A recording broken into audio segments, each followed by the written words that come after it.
Okay, gonna read another selection from Spotlight on Music, Grade 3, called Amen. Don't know this tune, which that's kind of the case with a lot of these. Actually, I've luckily read a handful that I did know, but yeah, this I definitely don't know what this is. Most of these are just not familiar tunes. It seems like.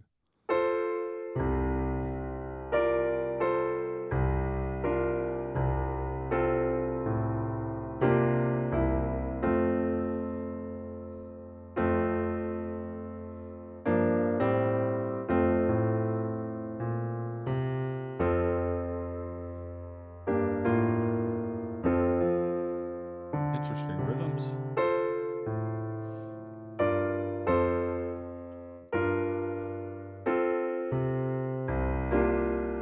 Ah,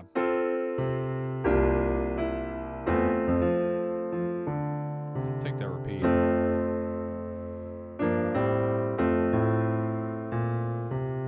Oh, it's swung. I'm an idiot. I was thinking, man, this probably is swung.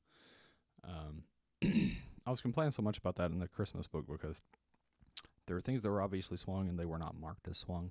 This was marked as swing, and I just didn't read it. So back at the repeat, we'll go the second time this time. So.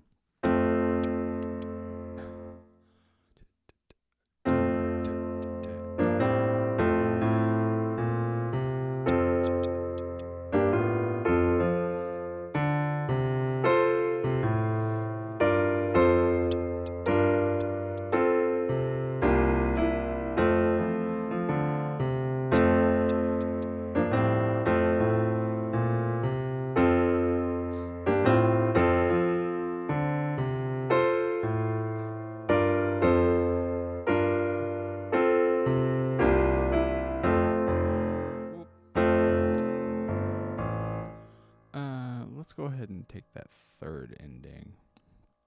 Oh,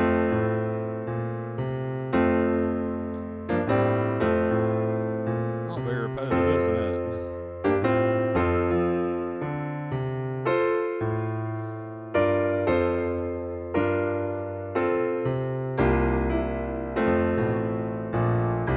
So I keep making an anticipation where one does not exist. So back at the it's hard to say these road mess right there. I don't have a doc cam on this, so nobody knows what I'm talking about. The last set of amens there.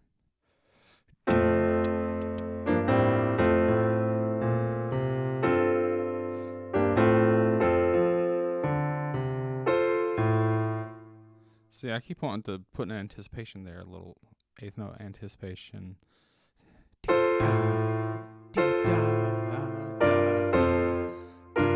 It's in the style, and like it wouldn't throw anything off if you could do it. They probably just don't have it written in there because it's harder to read.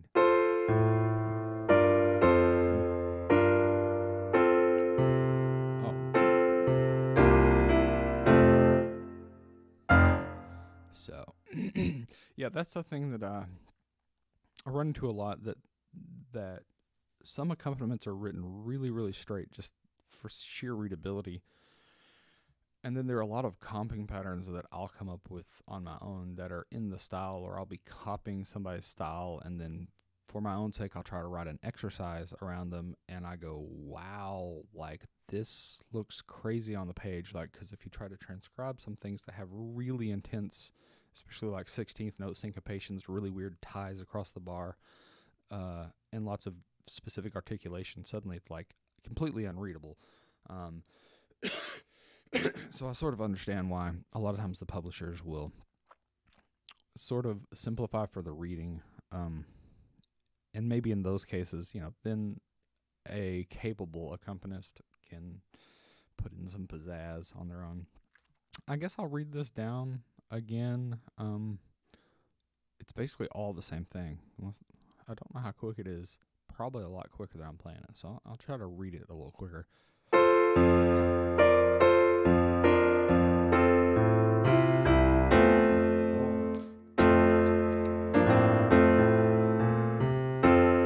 I gotta chop that off. That min is off on the downbeat.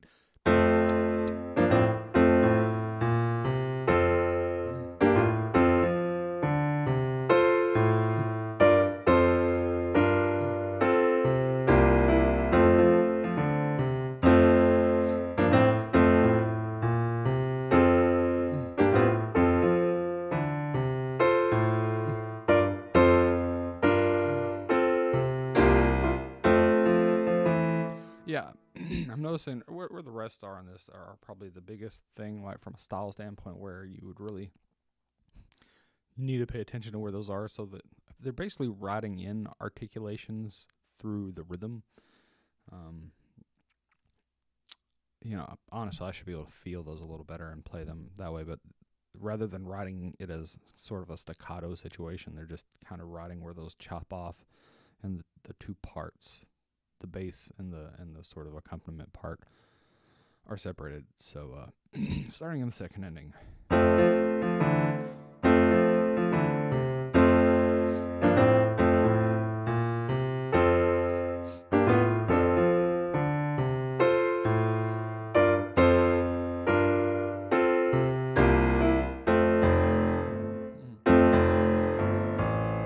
keep not quite grabbing that one. That's not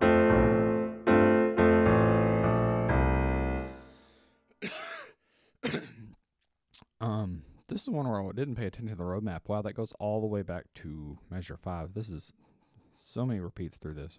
All right, we're gonna start on the all ending. I guess it's like an out strain.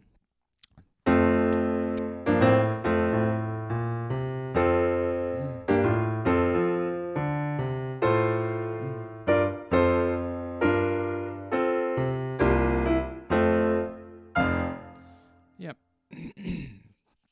Okay, close enough. I probably should have read another one of those today, but I think I'm going to call it for the day. All right.